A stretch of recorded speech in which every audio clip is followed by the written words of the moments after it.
Qual è il rimedio più efficace per ridurre le infiammazioni? Ciao, sono Alberto Zippo, cultore del benessere, ed oggi vedremo insieme quale sarebbe il primo passo da compiere per diminuire le infiammazioni nel nostro organismo. Prima di iniziare, se questi argomenti sono di tuo interesse, iscriviti al canale così da non perderti i prossimi video che pubblicherò. Ora, bando alle ciance, volume a palla, partiamo!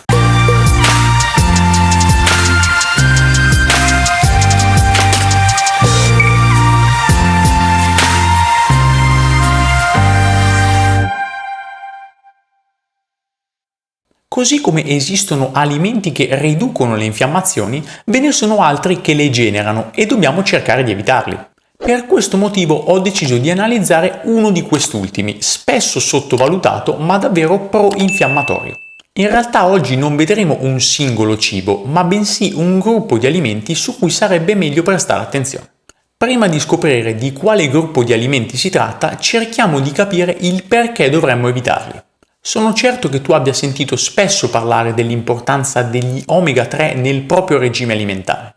Gli acidi grassi essenziali omega 3 sono uno dei cardini per chi vuole mantenere uno stato di salute ottimale. Per fare questo devono essere introdotti con un corretto rapporto rispetto ai grassi omega 6, mediamente da 1 a 3 a 1 a 4. Per quale motivo dunque si dà sempre così tanta importanza all'introduzione degli omega 3? La risposta è molto semplice, perché lo stile alimentare di noi occidentali è sbilanciato di molto verso l'introduzione di omega 6, in alcuni casi addirittura con un rapporto di 1 a 25. Se ti stai chiedendo quali possano essere i problemi di un'eccessiva introduzione di omega 6, ti dico solo che la loro azione pro-infiammatoria può generare molti problemi al nostro corpo. In primis, l'aumento dell'infiammazione è un fattore che aumenta di molto il rischio di problematiche cardiovascolari. La tendenza all'infiammazione cronica aggrava anche le malattie autoimmuni, come l'artrite reumatoide, il morbo di Crohn, eccetera. Inoltre, un eccesso di omega 6 è nocivo per il metabolismo degli omega 3. In futuro magari creerò un contenuto specifico riguardo gli effetti sul nostro organismo di un eccessivo consumo di acidi grassi omega 6. Per ridurre le infiammazioni, dunque, è importante che vi sia una costante introduzione di omega 3 nella propria dieta, come ad esempio del pesce azzurro. Ma è ancora più importante prestare attenzione a non introdurre più omega 6 del necessario. Come possiamo fare? La risposta è banale: eliminare i prodotti processati e consumare più alimenti freschi. Cerco di spiegarmi meglio. Nei prodotti confezionati, oltre ad un'eccessiva quantità di zucchero e sale, troviamo quasi sempre un gruppo di alimenti che sono una delle principali cause di infiammazione. Sto parlando degli oli vegetali. Quante volte avrai acquistato un pacchetto di biscotti o dei sughi pronti e avrai trovato nella lista degli ingredienti, giusto per fare un esempio, olio di semi di girasole? Ecco, questo tipo di oli sono una delle principali fonti di infiammazione a causa del loro alto contenuto di omega 6. A breve vedremo i peggiori sotto questo aspetto. Se ricordi, tempo fa avevo realizzato un video in merito ai migliori oli da condimento, citando principalmente due oli, che sono l'olio extravergine d'oliva e l'olio di semi di lino. Parlando dell'olio più amato da noi italiani, l'olio d'oliva, il rapporto tra omega 3 e omega 6 è di 1 a 9, certamente non entusiasmante, ma nemmeno così tragico. Ciò che permette però di collocare l'olio extravergine d'oliva come una delle migliori fonti di grasso in assoluto sono altri fattori. Innanzitutto riduce l'LDL ossidato, ovvero il colesterolo cattivo, ed il suo contenuto di oleocantale agisce come l'ibuprofene, ovvero un noto antinfiammatorio. Se analizziamo invece l'olio di lino, possiamo dire che si tratta potenzialmente del miglior olio in circolazione. Ha un rapporto di omega 3 e omega 6 a favore degli omega 3, non comune negli alimenti, con un valore mediamente di 4 a 1. Nel video che citavo prima analizzavo anche altri due oli, quello di canapa, altro ottimo bilanciato simile all'olio di lino, ed infine l'olio di vinaccioli. Quest'ultimo è molto controverso, dato il suo rapporto omega 3 ed omega 6 completamente fuori scala a favore degli omega 6.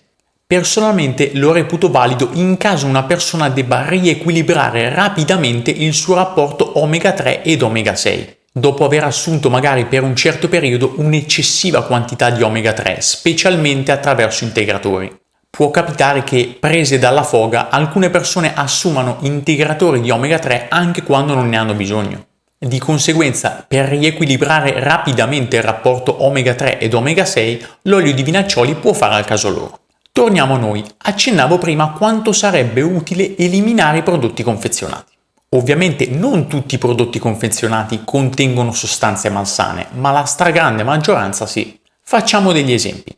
Se analizzi un qualsiasi latte vegetale in commercio, potrai verificare che la lista degli ingredienti riporterà quasi sicuramente un olio vegetale, se non perfino zucchero aggiunto. È facile capire dunque che anche un alimento che potrebbe sembrare salutare ai più, in realtà non lo è così tanto.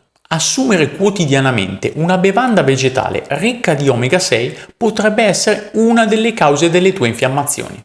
Ovviamente è possibile reperire in negozi specializzati anche bevande vegetali senza oli vegetali, o meglio ancora potresti realizzarli da te in casa, come ad esempio quello di mandorle. Arriviamo finalmente al nocciolo della questione. Quali sono gli oli con il rapporto più squilibrato in assoluto? Elencarli tutti allungherebbe di molto questo video. Per questo motivo metterò in sovraimpressione una tabella con i vari rapporti omega 3 ed omega 6.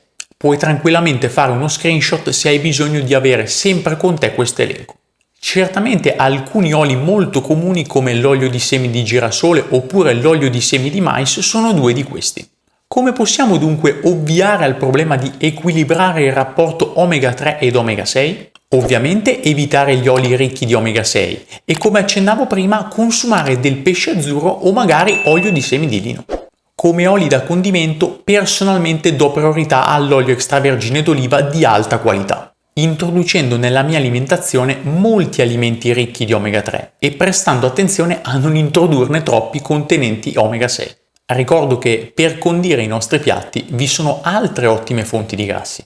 Sto parlando principalmente dell'avocado, ma anche del ghee o burro chiarificato, che sia derivante da mucche allevate al pascolo. Infine vi è anche l'olio di cocco, alimento molto controverso, utile ma da utilizzare con parsimonia.